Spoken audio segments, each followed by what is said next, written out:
د انصاف عجیبه واقعه.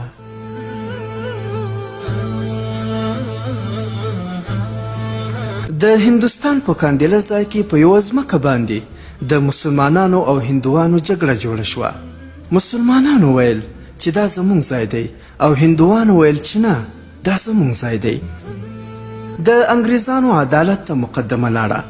کله چې مقدمه مخکې لاړه نو مسلمانانو وویل چې که چېرته دا ځای موږ ته میلاو شي نو موږ به پرې جومات جوړوو. او هندوانو د مسلمانانو په ضد کې وویل چې که موږ ته دا ځای میلاو شي نو موږ به پرې مندر جوړوو. تر اوسه خبره د دوه انسانانو په مابین کې وه، لیکن د دې نه وروسته خبره اجتماعي جوړه شوه، تر دې چې یو طرف ته د مسلمانانو ډله وه او بل طرف ته د هندوانو ډله وه.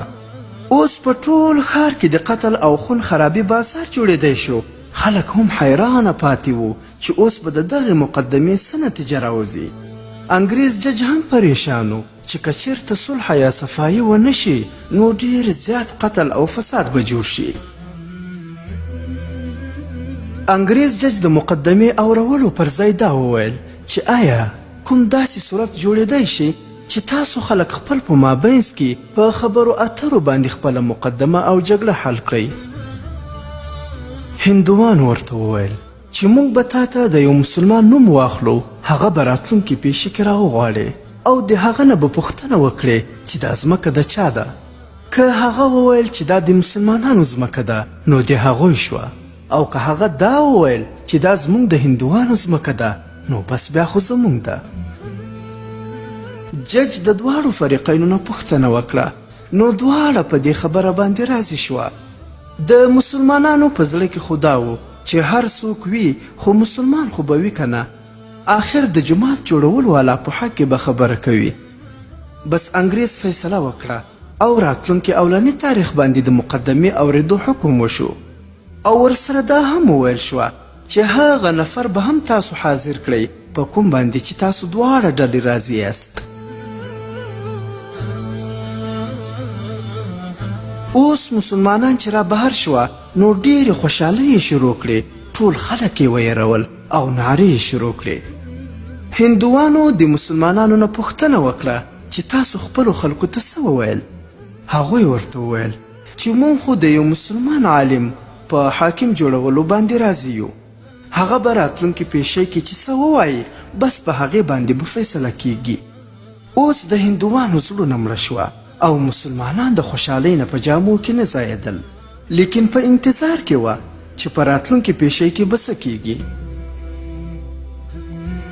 همدا و چې هندوانو د خپل ځانو له طرف نه د مفتي الهي بخش کاندهلوي رحمه الله نامه تجویز کړه، کوم چې د شاه عبدالعزیز رحمه الله په شاګردانو کې و. الله تعالی د تاریختونو ژوند ورکړی و. مسلمانانو چې وکتل چې مفتي صاحب راغلی دی نو دوی خیال وکړو چې مفتي صاحب خو به د مسلمانانو په حق کې خبره کوي. انګریز پوښتنه وکړه چې ووایه مفتي صاحب چې دا د ځمکې ټوکړه د چا ده او د چا په ملکیت کې ده؟ هغه ته خو ټول حقیقت معلوم و چې دا ځمکه د چا ده. هغه جواب ورکړو چې دا ځمکه د هندوانو ده. اوس چې هغه وویل چې دا د هندوانو ځمکه ده نو انګریز بیا پوښتنه وکړه چې اوس آیا هندوان په دغې ځمکه باندې مندر جوړولی شي؟ مفتي صاحب رحمه الله ورته وفرمایل چې کله ملکیت د دوی دی نو د دوی خوښه ده چې که پرې کور جوړوي او که پرې مندر جوړوي. فیصله وشوه چې دا ځمکه د هندوانو ده، لیکن انګریز په فیصله کې یو عجیبه خبره ولیکله. د فیصلې کولو نه وروسته انګریز دا ولیکل چې نن مسلمانانو شکست وخوړ او اسلام وګټله. کله چې انګریز دا خبره وکړه نو هندوان وویل چې تا خو فیصله وکړه، اوس زموږ هم یوه فیصله واورئ. موږ اوس هم په دغه ځای باندې ټول مسلمانان کیږو او نن دا اعلان کوو چې اوس به په دغه ځمکه باندې زموږ په لاسونو باندې جومات جوړیږي. نو عقل خو ویل چې مفتي صاحب خبره بدله کړي، لیکن مفتي صاحب رحمه الله رښتیا وویل. نو رښتونی پروردګار په هغه ځای باندې جومات جوړ کړو. عبرت د مفتی صاحب دا قصه مونږ ته دا درس راکوي چې مسلمان باید همیشه رښتونی وي. مسلمان باید چې دروغ ونه وایي، ځکه کله چې مسلمان رښتونی وي د هغه سره په هر وخت کې د الله جل جلاله مرسته او کومک وي.